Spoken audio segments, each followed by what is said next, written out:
In the name of the Father, and of the Son, and of the Holy Spirit. Amen.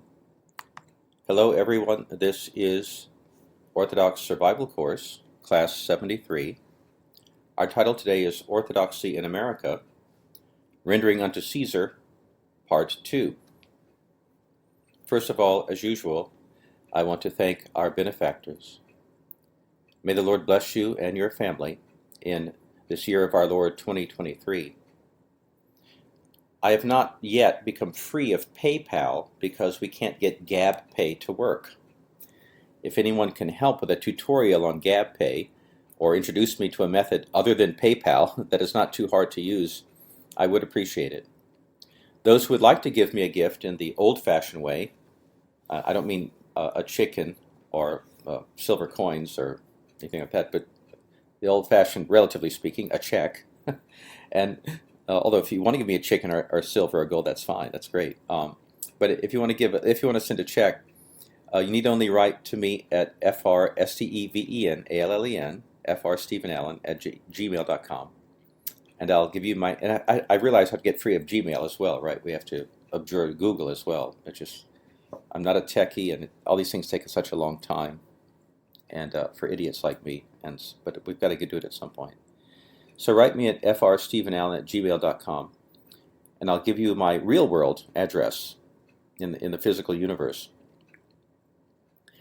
My parish is small. My church parish is small, and though they are self-sacrificing, they're generous, they're supportive, according to their size, they can't provide a full-time income for a family today, even a small family like mine. The kindness of our benefactors is what enables me to write in my spare time, which is what I'm doing right now, and also to do unremunerative, non-paying mission work in addition to my parish work. And this frees me from working at a secular job and enables me to just do the work of the church. But of course, it's not primarily or financial support that keeps us going. Man does not live by bread alone. I know that the prayers of many uphold our work, and I also deeply appreciate the notes of encouragement that I receive from readers and listeners. It means a lot to us. I also want to make clear that I don't think I'm entitled to anyone's support in a commercial sense. I give, and others freely give in return. Priests, when you really think about it, if you look at the origin of all the institutions of clerical support from the church's point of view, a priest should not be salaried in the strict sense. I mean, we may get W-2s because we have to pay taxes and so forth, but from the church's point of view, we're not really salaried, though, of course, the clergy are supported. In fact, none of those who practice the artes inutiles, the clergy, the intellectuals, the artists, and so forth, none of these should really be wage earners.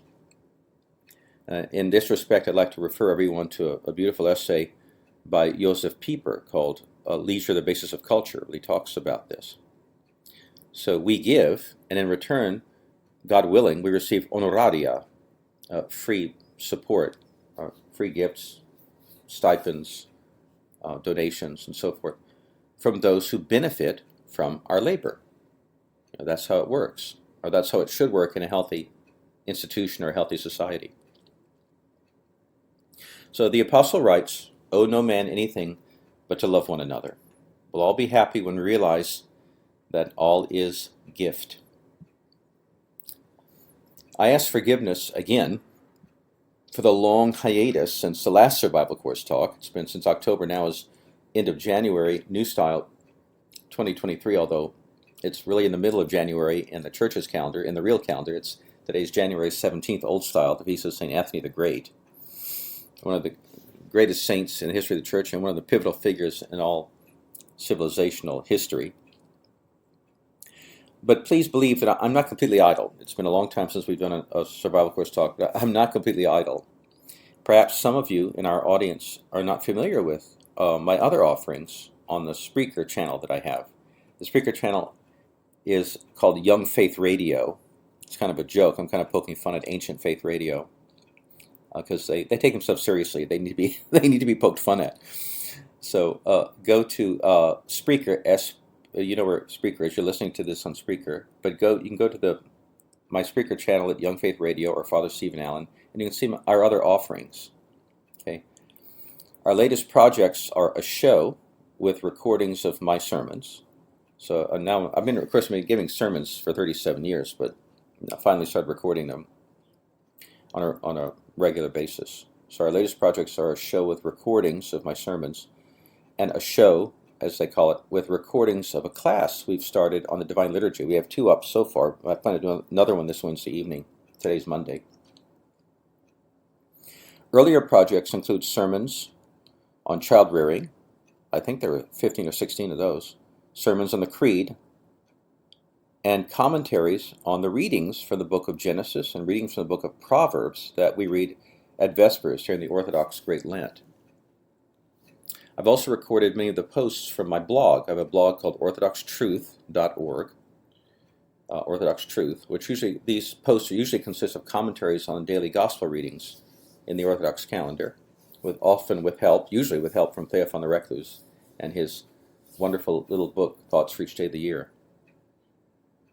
The Spreaker show linked to the blog, the show where I have the recordings of the blog on Spreaker, is called by the same name. It's called Orthodox Truth. So if you haven't seen any of those yet, please go take a look. Let's get to today's talk. Rendering unto Caesar, Part 2. Introduction. In our last talk, we asked the question, how does the Church's teaching to obey the civil authorities apply to us today? That's not a frivolous or an unimportant question. It's a basic part of Orthodox understanding of how man functions in the world. Let's summarize the main points of our response. 1. The Orthodox Church does not teach anarchism. Because of the ancestral sin, man needs to be ruled by a godly authority with sufficient coercive power to chastise the evil and protect the good. Otherwise, society would descend into a chaos of unbridled criminality. We don't believe in libertarianism. Second, an earthly authority is godly and therefore legitimate to the extent that its laws, both in their conception and their execution, as much as possible, accord with the divine law, both revealed and natural, and also accord with the historical tradition of those human laws that express, or at least do not conflict with, the divine law. So we have divine laws, we have human laws, and a legitimate government, its laws and the execution of its laws will express the divine law, and also this huge tradition of human laws that express the divine law, or at least don't conflict with the divine law. To the extent that an earthly authority's laws are conceived and executed in disobedience, so we're not talking about to the extent that earthly authorities are personally corrupt, or that they fail in their mission, or they're unjust sometimes. We're talking about an authority that from the get-go conceives and executes laws that are in express disobedience to the divine law and to the tradition of good human laws against God and against humanity. Okay? To that extent, that authority is not legitimate. It loses its legitimacy, if it ever had it. Third, obedience is not owed to illegitimate authority. That should be self-evident, right? That's almost a tautology, right? Obedience is not owed to an illegitimate authority. And in fact, one may be obliged to oppose such an authority. One usually is obliged to oppose such an authority in various ways. You don't begin with dynamite or AR-15s. You begin with a godly disobedience to ungodly commands. Godly disobedience to ungodly commands. 4.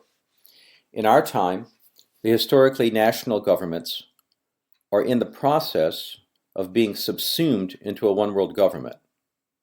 People can legitimately disagree to what extent the process has proceeded, how complete it is, if it's complete yet, or partially incomplete, or mostly incomplete, and so forth. But there's no doubt that right now, What's going on now, and been going on for several generations, is that the historically national governments, whether the government of England or France, or the United States, or they're in the process of being subsumed into a one world government, which is a form of government explicitly forbidden by God, right in Genesis 11, with the destruction of the Tower of Babel, and also forbidden by God in the depiction of the world government of Antichrist in the Apocalypse.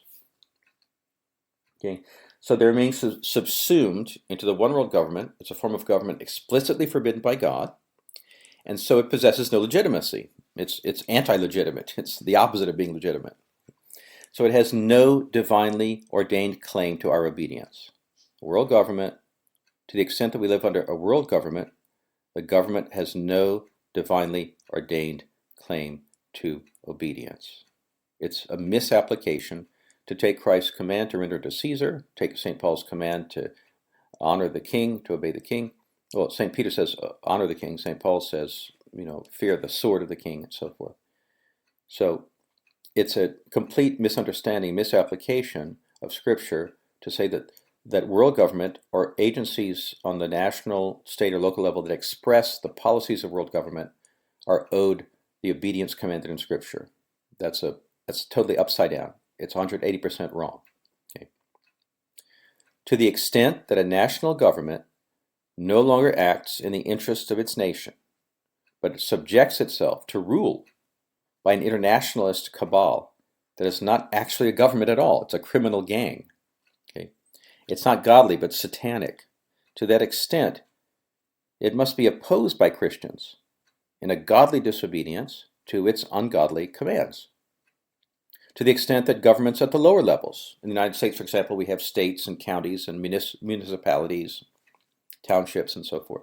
To the extent that the government, even at the lower level, also attempts to enforce the satanic agenda of the internationalist anti-government, they also must be opposed and disobeyed. I hate to oppose my local government. I love local government, right? But even there, to some extent, they're infiltrated and they're co-opted by the internationalist agenda and internationalist authority, pressure, coercion, and so forth. So you have to disobey them, right? When they're following that internationalist agenda, to that extent, and at those moments, they become illegitimate. And you have to disobey these things. You have to fight them, right? So we ended our last talk with a question. So to what extent has our national government been subsumed by the Antichrist, criminal, one-world anti-government? Today we're going to address that question. We're not going to exhaustively demonstrate our answer. That's not the purpose of this talk. The purpose of this talk is to give the overall picture.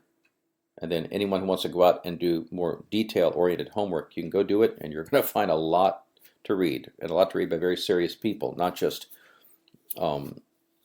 nervous pot-smoking teenagers in their mom's basement, right, writing about aliens or mysterious occult ceremonies by David Rockefeller or somebody. Okay. So today we're going to address that question. After we address that question, we shall ask the logically consequent question. Okay. So we ask the question, to what extent has our government become an anti-government? Okay. Then we're going to give a basic answer. And then we're going to ask the consequent question, which is important for us Orthodox, as churchmen. What must be the duty of Orthodox pastors towards their flock in such a situation? What are we going to instruct our flock to think about this and to do about it? Okay. So that's the end of the introduction. So part one. Title of part one. It's not a conspiracy because it's not a secret. Okay. It's not a conspiracy. It's well, it used to be. It's no longer a conspiracy because it's no longer a secret. We do not need to peruse obscure websites by so-called conspiracy theorists to obtain a preponderance of evidence that we're now living under a form of worldwide governance based on an explicitly anti-Christian ideology. We don't need to peruse obscure websites by so-called conspiracy theorists to obtain a preponderance of evidence that we're now living under a form of worldwide governance based on an explicitly anti-Christian ideology. We need only read a few books for the 20th century to understand the plans of those in charge. So we understand the plans of those in charge, and then we turn around and examine what they have in fact accomplished to achieve these plans at this point in the 21st century. And we can do this, again, not by reading anything obscure or creepy or sensationalistic. We only need to consult the public and official sources from those agencies, and by agencies I mean those who are acting. I don't mean agency only in the strict institutional sense, but all the actors, right? All those busy doing this, right? The public and official sources from the public and private agencies, although we're going to see that when you do your homework, you'll find to a great extent the public and private are melded now. It's all merged. The public and private agencies that are carrying out the plans of the worldwide elite.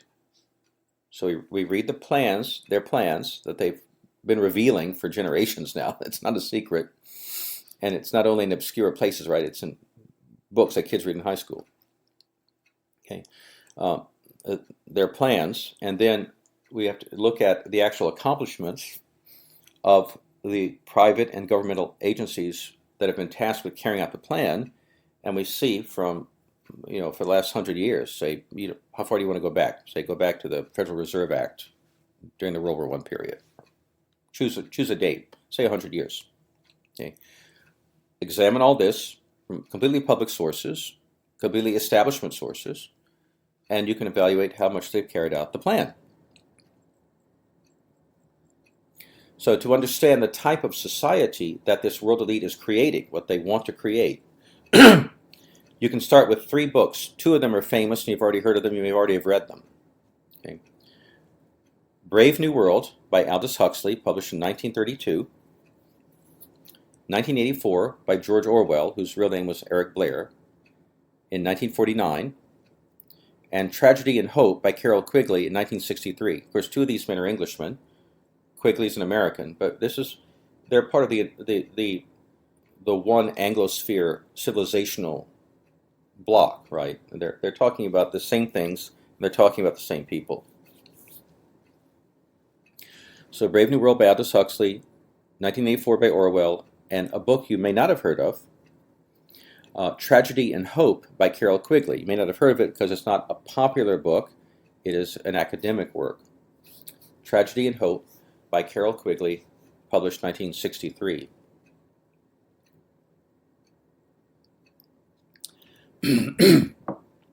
These first 2 books are novels. The third book is a combination of recent history and a blueprint for world government. None of these 3 authors can be tossed aside as marginalized, alienated nobodies, weirdos with weird websites, right? None of these authors can be tossed aside as marginalized, alienated nobodies who fantasize about imaginary conspiracies. You're not talking about aliens or the bloodline of the Rothschilds and stuff like that. Okay. The first 2 books have been part of the standard reading list for high school students since at least the 1950s. I read them. I had to read them in the early 70s as a high school student, didn't you? Or if you're old enough, if you're my age. Okay. The third book, Tragedy and Hope, was written by a Georgetown professor. Okay, he got a little paycheck from the Jesuits. All right, he's a Georgetown professor who was a personal mentor to many powerful men in the establishment, both in front of the camera and men behind the scenes. And they included a former president of the United States, Bill Clinton. Now, by referring to Mr. Clinton, I don't mean to imply that only or even primarily Democrats have advanced the New World Order. It's certainly a bipartisan affair. I remember I mentioned Hillary Clinton some talks back, and one of our listeners was incensed that I was attacking the Democratic Party and implying that the Republicans are morally superior. But listen, it's certainly a bipartisan affair. They take turns advancing the agenda. Huxley and Orwell, Eric Blair, did not write their novels as an exercise in storytelling unrelated to real life. Right? It's not from the fantasy genre. Both authors said openly and repeatedly that they were depicting a form of society that was rapidly coming into being in their own time. It was contemporary social commentary. Both authors said openly, they were interviewed, they wrote about what they wrote about their books, they were interviewed about their books. They said openly, repeatedly, especially Huxley, who lived much longer than Blair. Both authors said openly and repeatedly that they were depicting a form of society that was rapidly coming into being in their own time. Huxley made this abundantly clear. If you didn't believe him, he made this abundantly clear in a collection of essays called Brave New World Revisited, published in 1958. I read that when I was in high school too. It was in our high school library.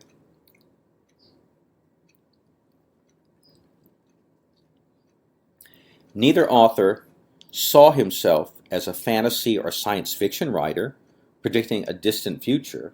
By the way, neither did H.G. Wells, who was a so-called science fiction writer who was actually writing utopian establishment one world propaganda.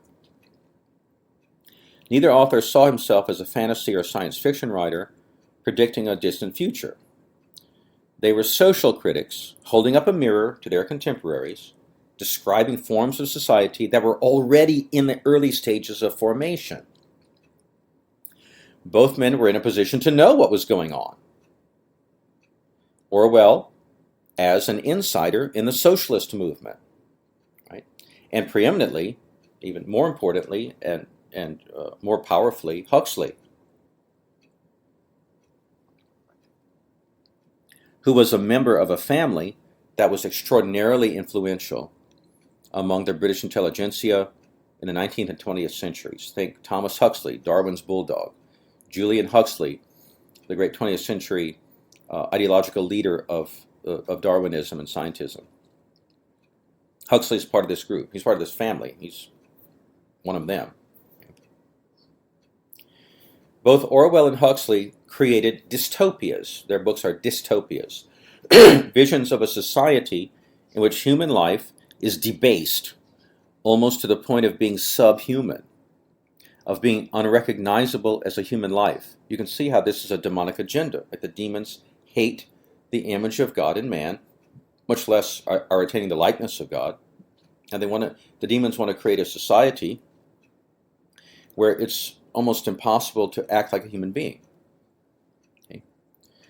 Orwell's vision of hell on earth is based on the Stalinist USSR. So Orwell's vision is based on the USSR, and in his time, of course, he's writing the book was published in 49. He wrote it in 48. 1984 is a reversal of 48. Right? So Orwell's writing in the post-World War II 40s. So his model is the Stalinist society in the USSR, in which a tiny elite rules the society and enforces conformity to their rule by means of a violent security apparatus, the KGB and the Gulag and so forth, using torture, imprisonment, executions, so forth. The rulers of Huxley's dark world, by contrast, Huxley's dystopia, these people, they don't need to torture or imprison or kill anyone. Right? They keep the masses under control through universal drug use. It's a drug, it's famous, right? It's almost, it's like a pop culture icon, so to speak, Soma, the drug in Brave New World. They keep the masses under control through universal drug use, constant entertainment, and recreational sex, unrelated to marriage or procreation. Does all this sound familiar to you? Universal drug use, constant entertainment, and recreational sex unrelated to marriage or procreation. But both of these societies, whether it's the violent, crude 1984 society or the more sophisticated, gilded cage of Brave New World, both of them have several things in common, right? Because they have the same ultimate goal. One, the entire world is ruled by a tiny single elite, a single tiny elite. Okay? In 1984, the elite still project an illusion of three megastates, Oceania, Eurasia, and Eastasia, which is what If you look at geopolitics today, it's very close. We're very close to that today, right? Two or three at most, or perhaps two blocks in the world today. So the elite project an illusion of three megastates, but this is only for the purpose of agitating the masses through the constant threat of warfare among the rival states, right? Because war propaganda is one of the most powerful methods, maybe the most powerful emotional trigger to arousing obedience to the establishment, right? So they agitate the masses through the constant threat of warfare among the rival states, using war propaganda to enforce loyalty to the authorities. In reality, there's just a one-world government, where it's the people supposedly fighting each other at the top are really working together, which my thesis is that's what's going on today in the Russia versus the West scenario. But that's another question. Okay. 2, there is no traditional or local culture. That's been wiped out. There's only a single uniform monoculture of purely material pursuits at a very low level, and it's the same everywhere. Does that sound familiar?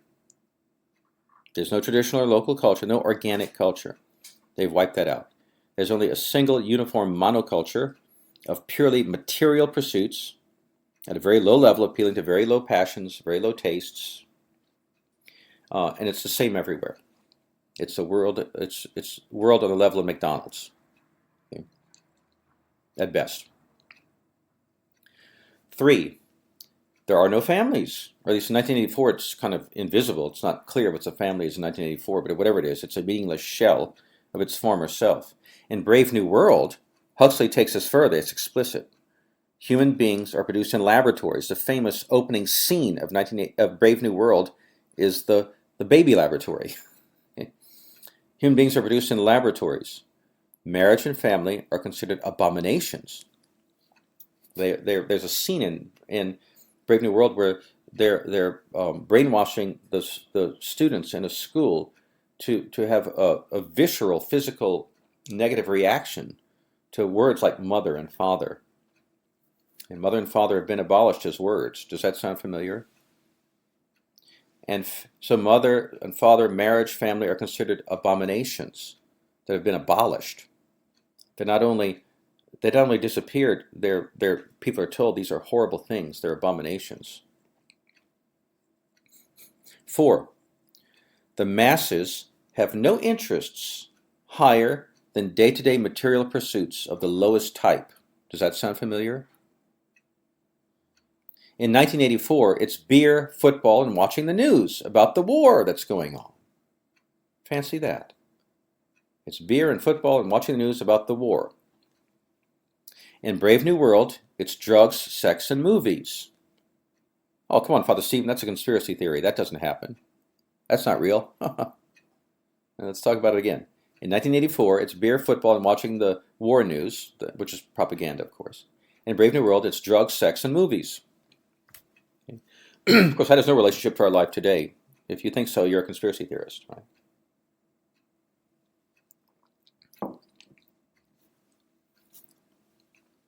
So in this dystopia, there's no genuine intellectual or artistic endeavor, much less spiritual life. Forget that. So there's no even genuine intellectual or artistic endeavor, much less spiritual life.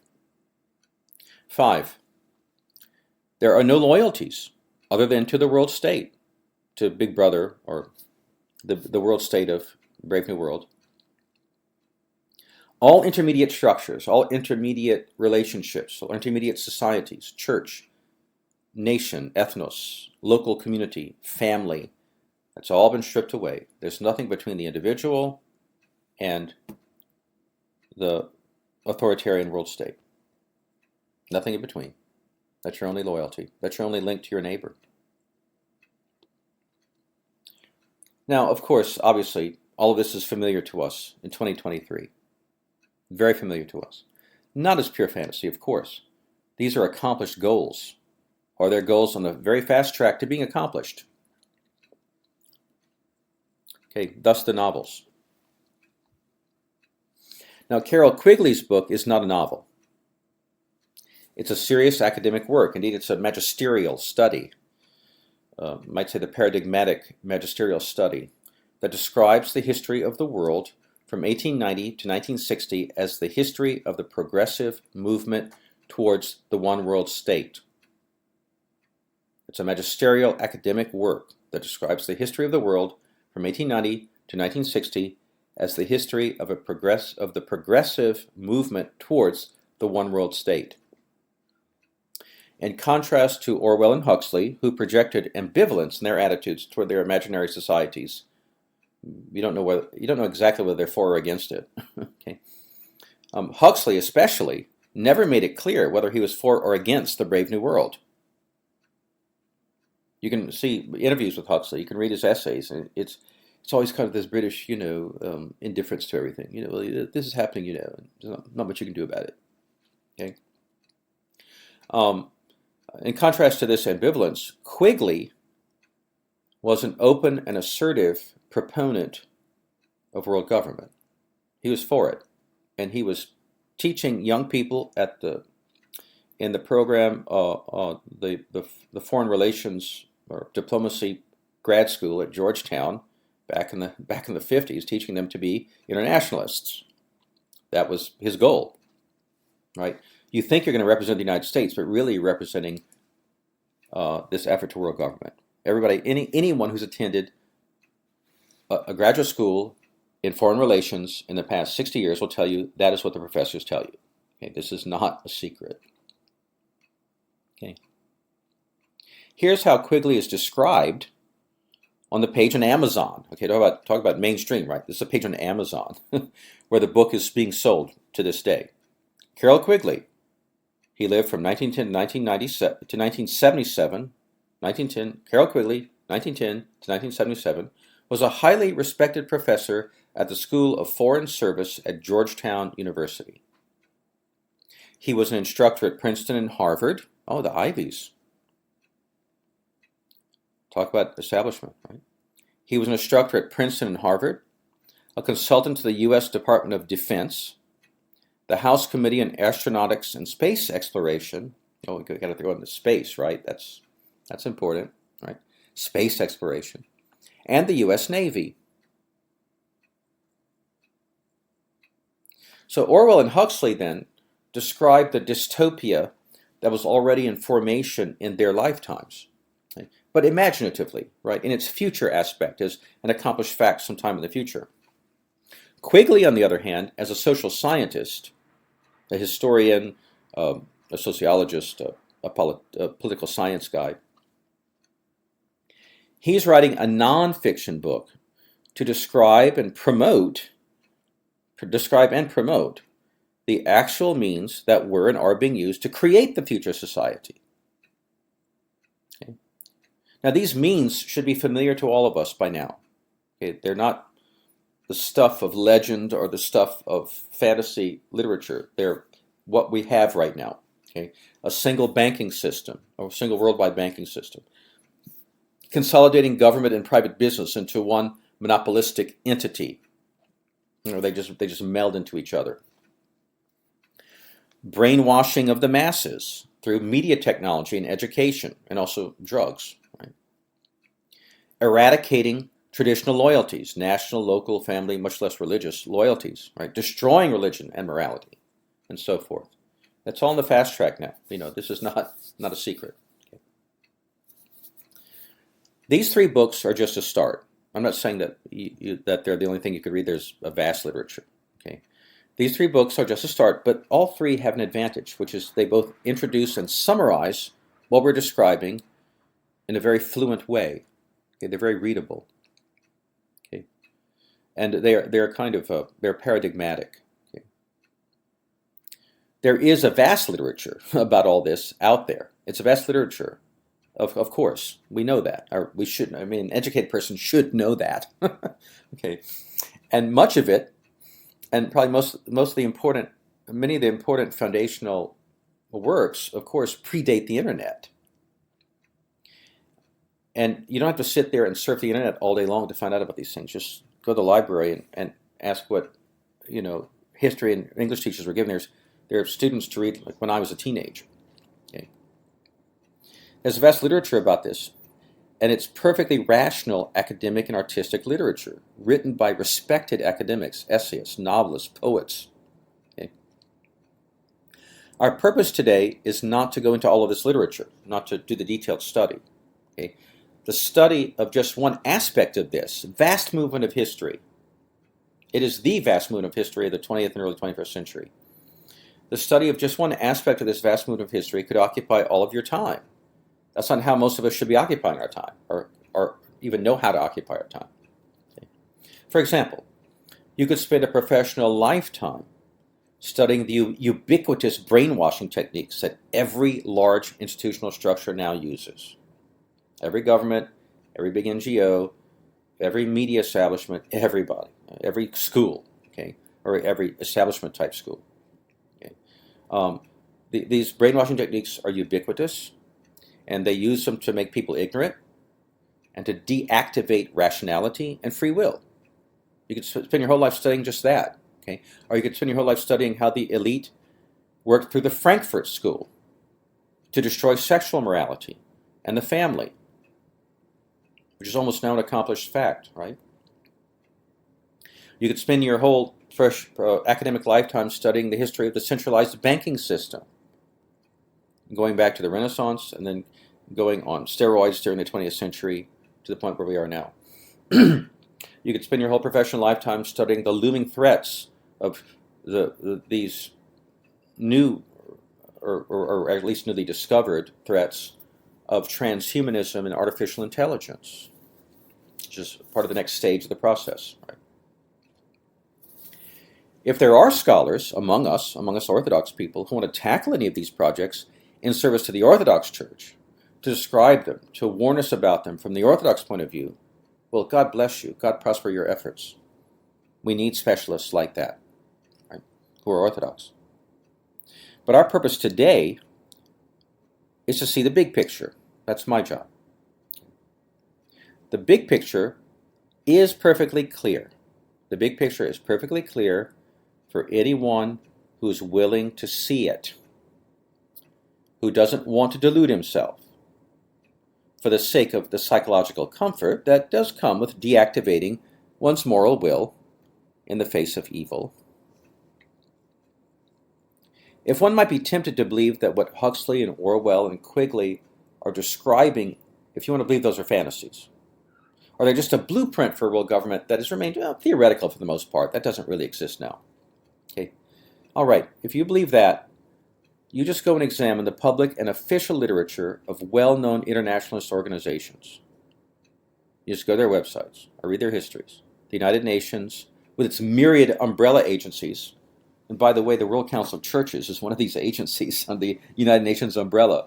So those of you anti-ecumenists who think that the WCC and ecumenism are a purely ecclesiastical question, it's not. It's just one of the many heads of the Hydra, right?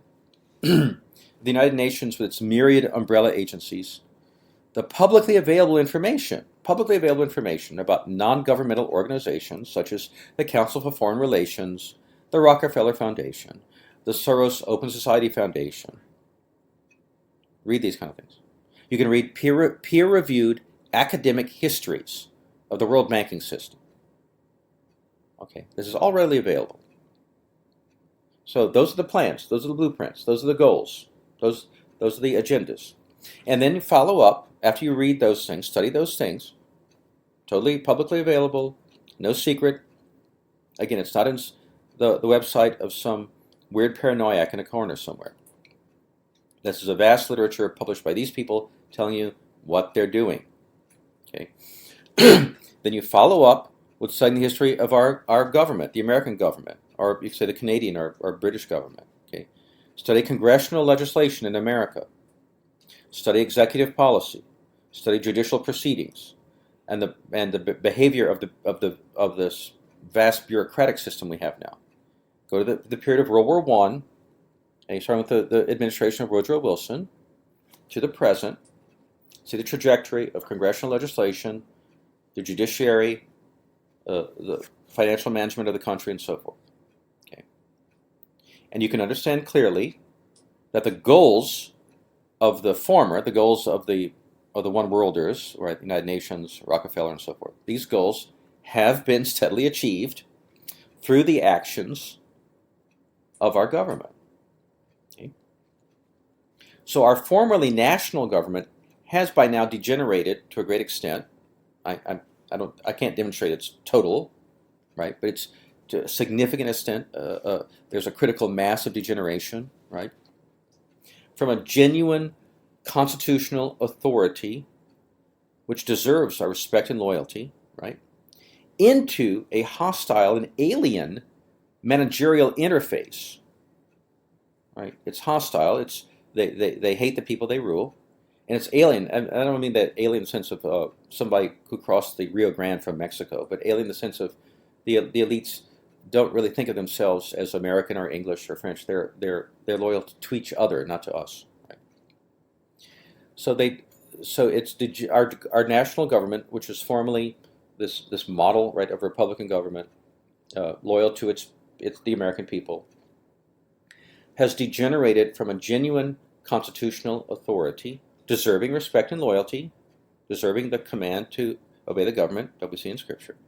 It's degenerated from that into a hostile and alien managerial interface. It's just an administrative interface, a structure, between the real government, which is this international elite, the man behind the curtain, okay, and the American people. They're just doing the dirty work for somebody else. There have been starts and stops, of course. Patriotic people have, stopped this whole process several times, or at least slowed it down several times. But the overall trajectory is clear. And where we are now is pretty frightening. Okay? American national sovereignty has by now been effectively surrendered to an internationalist elite that controls the direction of the information media, the financial establishment, education, medicine, scientific research, social policy, and foreign policy, including the use of the military. Okay? This is a very important thing to realize. American national sovereignty has by now been effectively surrendered to an internationalist elite that controls the direction of our information media, financial system, education from cradle to post-secondary education, lifelong education, medicine, very importantly, scientific research, social policy, and foreign policy. And that foreign policy includes the use of our military. It is an all-encompassing program. It aims at what today is called full spectrum dominance in every aspect of life, from cradle to the grave, at every stratum of society, top to bottom. This is no longer a secret. If you think it's a secret or a conspiracy, please wake up. This is no longer a secret. It's therefore no longer a conspiracy. It's happening. To a great extent, it's already happened before our eyes. Right? If anyone cares to refute this conclusion, let him make an argument. Go to those sources I was talking about and tell me how they don't demonstrate what I just said. But simply to dismiss those, so just out of hand, dismiss those who come to this conclusion as conspiracy theorists with a snort or a sniff, conspiracy theorists. Okay. Those who come to this conclusion, to dismiss those who come to this conclusion as conspiracy theorists. Oh, don't listen to so-and-so, he's a conspiracy theorist. Okay. The use of such an ad hominem, an outworn, stupid ad hominem. Okay. The use of this ad hominem betrays the speaker, whoever he is, whether he's in high or low position, betrays the speaker as one who does not have an argument for his position. He really has nothing to say. He's begging out of the conversation. He just wants you not to pay attention. Part 2. So where do we go from here? If the conclusions we drew above are true, or even halfway true, we have a grave situation on our hands. And we have to deal with it. Right? If you want to be a grown-up, now you don't have to be a grown-up, but if you want to be a grown-up, much less a Christian, much less an Orthodox, much less the father of a family or a priest, okay, we have to deal with it. The church has to deal with it because the church is where we go to find out how to deal with the big questions in life. The church, in the persons of her divinely appointed hierarchy and clergy, we got our job from God here, fellows. The church, in the persons of her divinely appointed hierarchy and clergy, has a threefold responsibility in this regard. She has a prophetic, a teaching, and a pastoral responsibility to her children, as well as to the world at large. We're sent forth to make disciples of all nations. Right?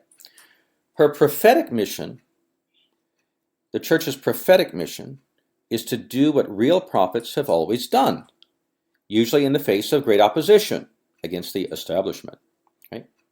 And at great personal cost, including death. To tell people the truth about the way things really are. That's what a prophet does. Whether it's about the present, the future, or the past, the prophet is someone who tells people the truth, which usually they don't like, about the way things really are, and then call the people to acknowledge this reality. All right, folks, this is the truth. This is what's really going on. And then to apply the gospel. Of course, in the Old Testament, it's the proto-gospel, the anticipation of the gospel. In the New Testament, now it's the gospel. To call them to acknowledge this reality and apply the gospel to the reality. Right? If we're real Christians, if we want to be saved, want to go to heaven, we have to apply the gospel to the reality. We have to know the reality, then we have to apply the gospel to the reality. That is, to repent, to believe in the gospel, not in the abstract, not as an academic theory, not as a private psychological crutch. To believe in the gospel, not in the abstract, but in relation to their lives as they really are, which includes their relationship to the world around them as it really is. Okay, prophetic mission. Second, the church has a primary and a secondary teaching mission. A primary and a secondary teaching mission. Her primary teaching mission, of course, is to preach the divinely revealed truths found directly in Holy Scripture and tradition, and indirectly in natural revelation. Okay, that's her job. She also has a secondary, but obligatory and essential, which you can't avoid it, you can't say it's optional. She has a secondary, but obligatory and essential teaching mission to exercise a decisive influence on all areas of human endeavor in the society around her. That includes political, economic, educational, scientific, and medical endeavors. She is the mother and the teacher of the nations. It's part of her divine constitution. It's part of her job given her by God. It's not optional. She has a teaching mission to exercise a decisive influence on all areas of human endeavor to the extent possible, right? But she has to try, including political, economic, educational, scientific, and medical endeavor, according to the revealed truth, both natural and supernatural, right? Both revealed in scriptures and tradition, and also through nature, right? The book of nature. And this Orthodox view, this Orthodox prism for viewing all these things, is the only reliable, God-pleasing epistemological foundation for genuine learning. If you want real science, you have to believe in the first chapter of Genesis. And all the rest. If you don't believe in that, if that's not your foundation, if the epistemological, metaphysical foundation for your learning is not God's revealed truth, that is not real science. It might result in clever technology. It might result in magical means for controlling things and people, but it's not real science. It's not God-pleasing. Thus, the church's teaching mission.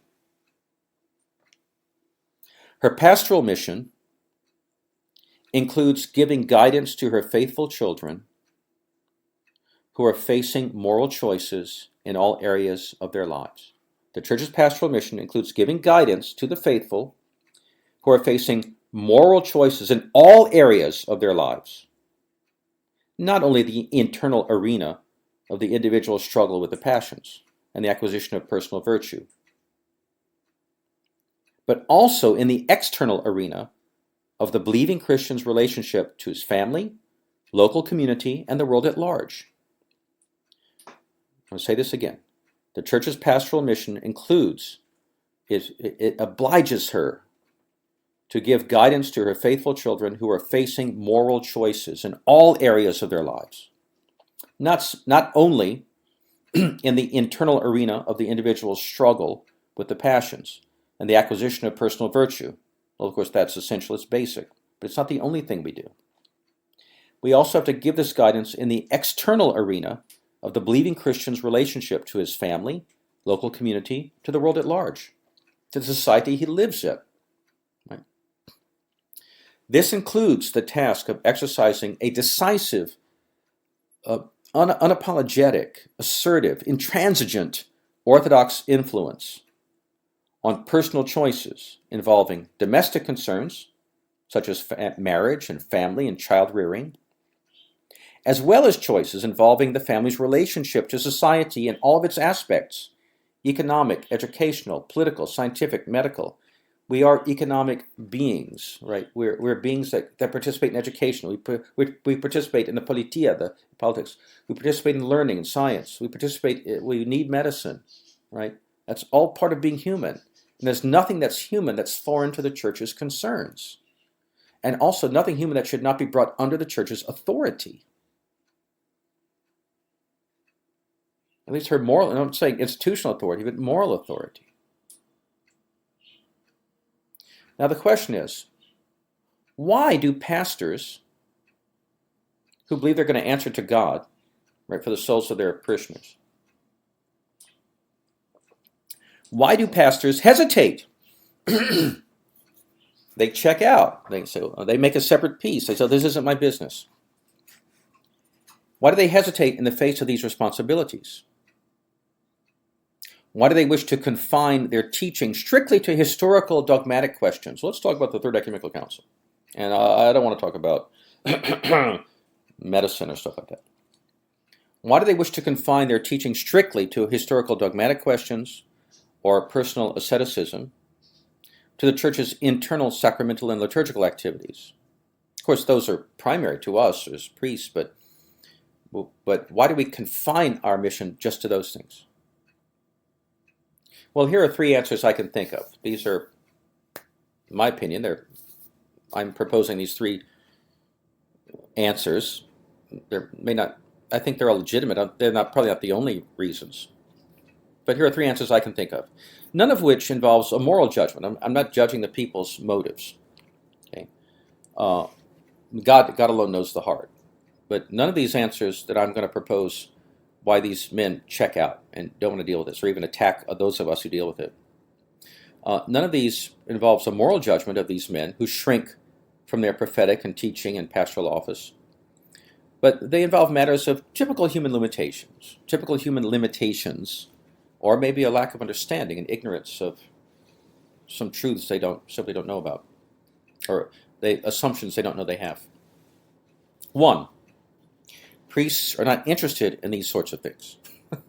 I know that from my personal experience, my own psyche, right? Priests are not really interested in these things. Okay?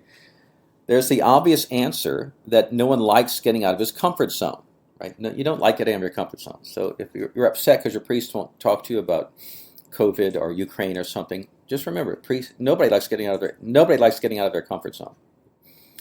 Priests usually don't spend their time, priests who are doing their job and only have so many hours in a day, right? They usually don't spend their time reading Carroll Quigley about the New World Order. They don't have the time to learn enough constitutional law to conclude that the Center for Disease Control is not a constitutionally legitimate body due to scripturally commanded obedience to the divinely appointed ruler. It's a joke, right, to even think such a thing. But they don't They don't get it, right, because they don't understand the Constitution. Okay. At the moment, for example, you take me for an example, because I'm the priest that I know the best, right? So at the moment, I'm not reading about any of these things. I mean, I've read about them in the past up to this point, but at the moment, I'm not reading about any of these things. I'm not that interested in it. Okay. My current reading list is a hagiography of the Elder Leni de Voptina. I'm reading the writings of St. John Cassian on chastity, the Catechism of St. Peter Mogila, a very important, much underestimated testimony of patristic teaching, and the commentary on Divine Liturgy by Nicholas Kabasilas, which we're using for that class I mentioned earlier on the Divine Liturgy. So for a priest, that's not an extraordinary reading list. Okay, that doesn't mean I'm a big reader, right? It's just totally normal. That's the kind of thing that priests are interested in. Okay, it's our clerical comfort zone. It is both our professional area of expertise, or should be. We should be experts, right, in that area. And it's our primary amateur interest. It's our hobby. Okay, I'm not saying amateur in a popular or a debased sense. In the original, the higher sense of what amateur means, it's from amo amare, to love, right? It's what we love, what we truly love. We love saints, we love prayer, we love the Typicon. We don't love reading Carroll Quigley or reading websites about, the Federal Reserve or vaccines and stuff like that. Okay, as they say, I get it. Fellow priests, hey, I get it. If I had my druthers, I wouldn't spend time in Carroll Quigley or the Federal Reserve or vaccines. Okay. But we have to know the world our parishioners live in. Okay, if you're a shepherd of sheep, and surrounded by wolves, but you don't say, well, I'm not into wolves, I'm into sheep, or I'm into something else. I don't like wolves, I don't think about wolves. If we need to know the world our parishioners live in, and we have to teach them how to live in it, that's our job. Okay, we have to know the world our parishioners live in, and have to teach them how to live in it. If we are to go beyond orthodoxy simply as our hobby, to orthodoxy as life itself, real life. That's the rub. Second observation.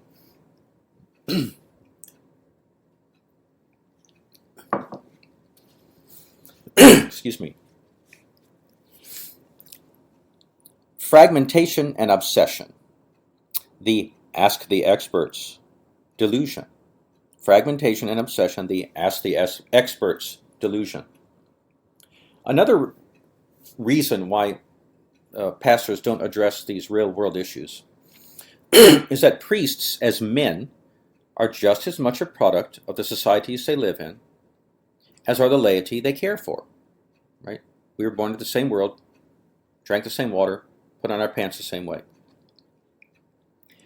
Therefore, the priests unconsciously imbibe the delusions that their society believes, the unspoken assumptions that the society drilled into them as they were children. One delusion of contemporary society that we all imbibe from our early school years is this, that real knowledge is a matter for experts, a matter of specialization. So from this point of view, the tinier the details someone has studied, and the more disconnected these details are from a greater philosophical, much less theological, understanding, the greater is his knowledge. The tinier the scope of his interest, the more narrow and fragmented and disconnected his studies are, the greater is his knowledge. He knows more than the philosophers and the theologians. Okay? And the more we have to respect his opinion. Right? Richard Weaver, whom we've mentioned in the past, in his incomparable Ideas Have Consequences, describes this delusion, this expert worship, in the chapter entitled Fragmentation and Obsession. Okay? People today have a fragment of knowledge and they obsess on it. And they call that real knowledge. How many times, look back over the past 2 years, how many times during the recent COVID crisis where we priests told to shut up because we were not physicians, or scientists. Yet one does not have to have a PhD or an MD in order to read the abstracts of papers or listen to a good lecture by genuine experts, real experts, world-class experts in virology, epidemiology, biochemistry, pharmacology, and statistics, who have in fact disagreed with the official COVID narrative from the beginning. And as we write, they're growing in numbers. Time goes on, right? As all the deceptions are being revealed, right? You don't have to have a PhD or MD to understand the basic message from these world-class experts we've been listening to and reading for the past 2 years to get the big picture about what's really going on. We're talking about big picture questions. We're not talking about the details of the technology or the research.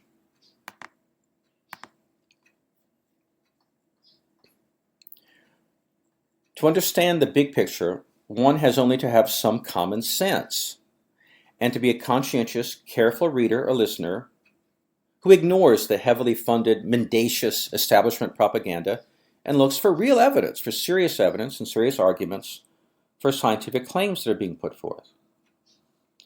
For those responsible for giving moral advice, for setting social policy, actually not being an expert often helps, because experts have been forced to confine themselves to such a narrow range of interests, they can't see the big picture. That is, they are not able to understand, much less articulate, where their limited findings, their limited understanding fit into the greater picture of man's moral and social responsibilities. I'm going to say this again. For those responsible, who are actually, those who should be or are really responsible for giving moral advice, like priests, or setting social policy, like real statesmen, okay, it helps not to be an expert, because experts have been forced to confine themselves to such a narrow range of interests. They can't see the big picture.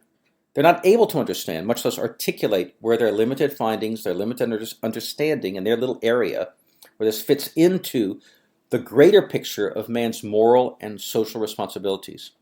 This latter realm, the big picture, is precisely the responsibility of the generalists, the priests, the statesmen, poets, philosophers, men of letters. Not men who spend their whole lives with test tubes and microscopes and using computers to do mathematical modeling. Not men who live their whole lives within the narrow confines of a specialized professional occupation, including medicine.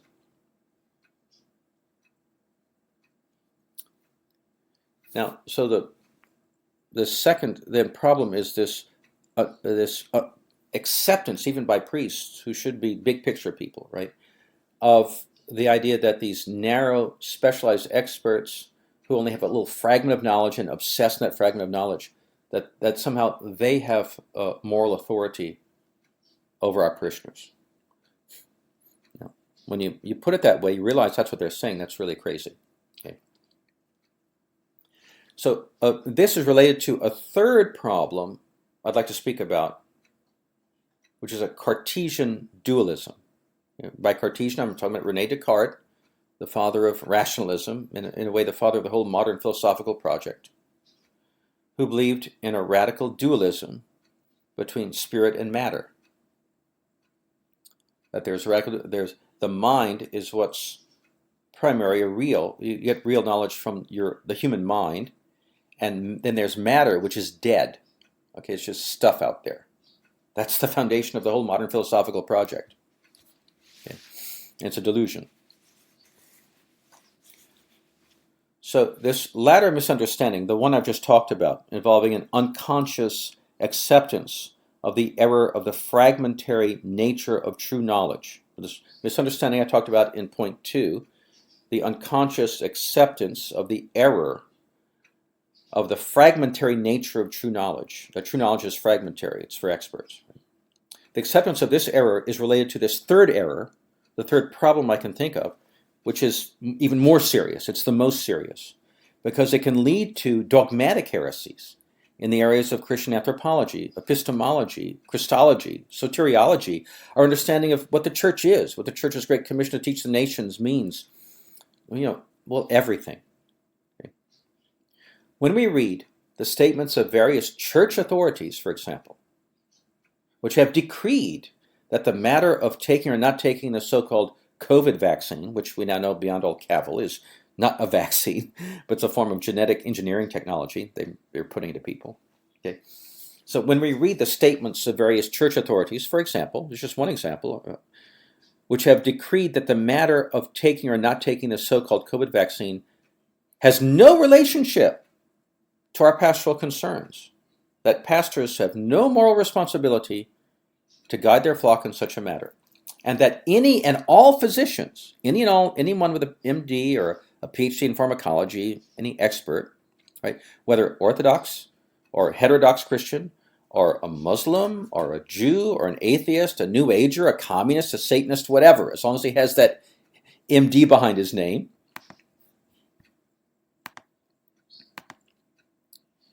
so any of these people, right, whether if he has a PhD, MD behind his name, he could be a baby sacrificing occultist Satanist, okay?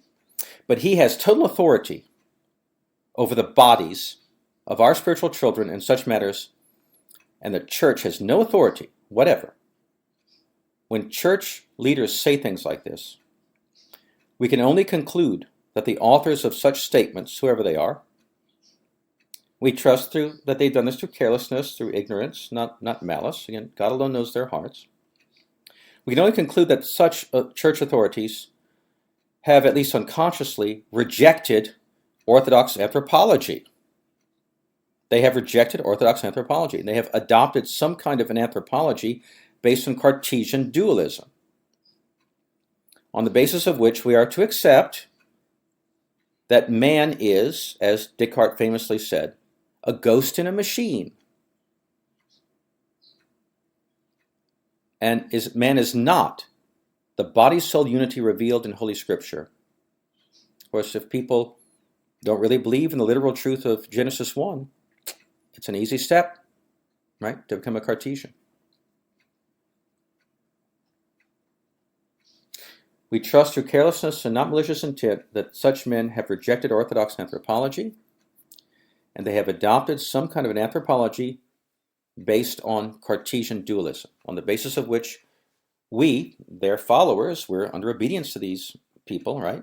We're to accept that man is, as Descartes famously said, a ghost in a machine, and not the body-soul unity revealed in Holy Scripture.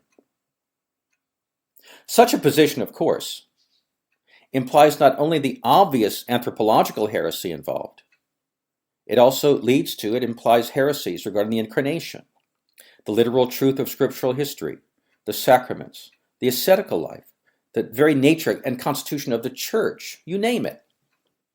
It affects everything. And this kind of fragmented thinking, if accepted as the normative, it's the new normal, right? The normative basis for church policy will inevitably be applied to areas besides medicine. The medicine, that's just an example. This thinking can be applied to education, politics, technology, child rearing, to all of our social and domestic activities, with the result that the church's authorities end up claiming authority for the church over nothing, and their own responsibility for nothing, in the lives of their faithful, except for what goes on within the four walls of a beautifully adorned church building on Sundays and feast days. And this is precisely the situation that obtained in the Soviet Union.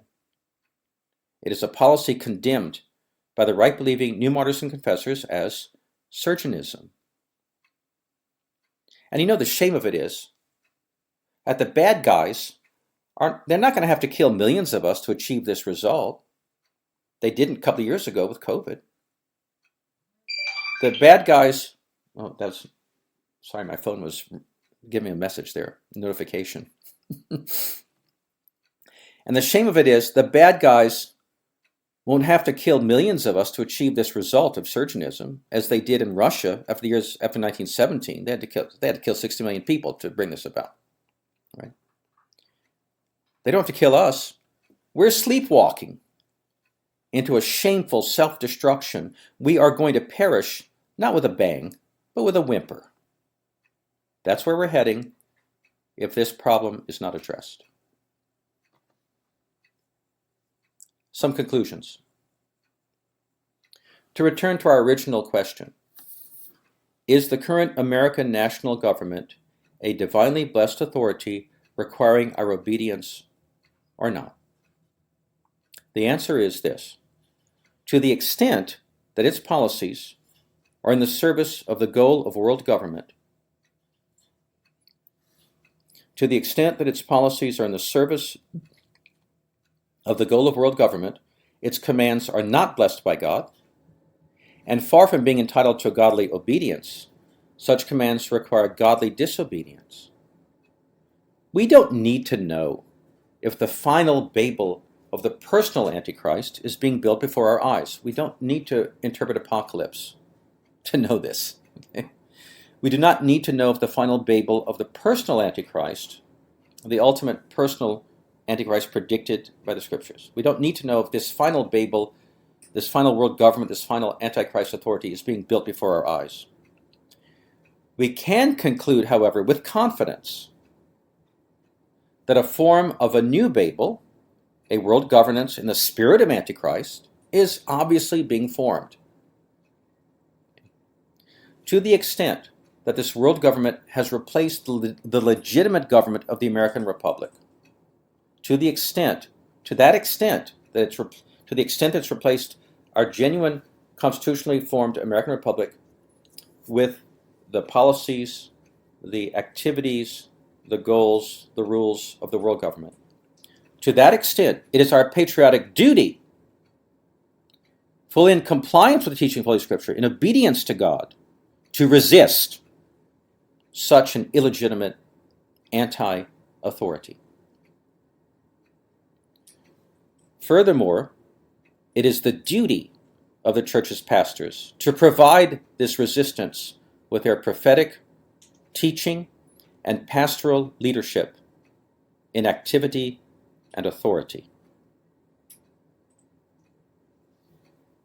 If God is with us, no one can prevail against us. Let us be careful to make sure that we are really with God.